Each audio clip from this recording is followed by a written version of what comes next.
Hello and welcome to the Myrqvist store. My name is Sebastian and this is my colleague Mazar. Today we're going to talk about leather care. So I've got a shoe right here and it is in all right condition but could be better. And I'll just start with the conditioner that was made to condition and then clean the leather. I like to use the polishing cloth over the application brush, and that is because it's a bit easier to apply everything. And a general rule when it comes to shoe care is that less is more. And just dab it over the shoe to start with, all over the shoe, and then just begin to work it into the leather. Small circular motions all over the shoe. And this will also soften the leather over time as you apply it. But you need to use the conditioner like maybe every fourth or every fifth and a shoe shine round. And now it's applied, and normally you would want this to dry for between 15 and 20 minutes, but I'll just go ahead and, buff it off right away. Okay. And I'll just use the horsehair brush and brush with long strokes. Right, and now we're ready for the shoe cream, right? Yeah, the shoe cream. And this shoe cream, it will add some pigment and then also a bit of nourishment to the leather.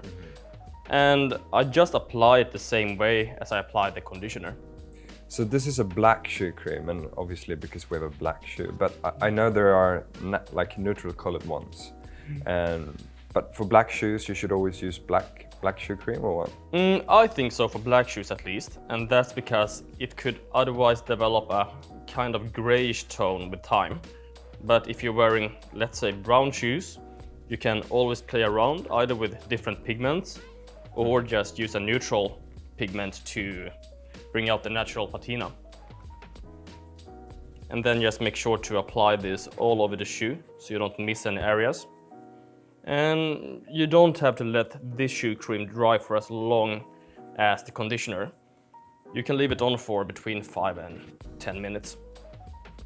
Some people, they like to leave it on overnight, but I don't see any, substantial benefit from that. And then, for the purpose of the video, I'll just buff it off. But before adding the waxes, I just like to get a clean spot on the polishing cloth and then kind of drag it all over the shoe. And that is to pick up some excess shoe cream. Because that would otherwise just collect dust. And now it's time for the waxes.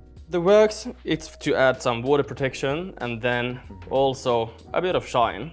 But if you don't want them too shiny, you can always skip the waxes, because they're not that nourishing to the leather.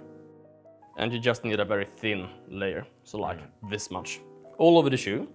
And then you can build up layers of wax on the toe area and the heel area, or the heel counter, to build up a higher shine. And ideally, you would want to let this dry for between 5 and 10 minutes. And I'm using a bit of a firmer pressure now compared to when applying the shoe cream. There we go. Nice, and now you're gonna polish it now to give that final shine? Yeah, I'll just use the brush. And I think that the result we have right now is completely acceptable.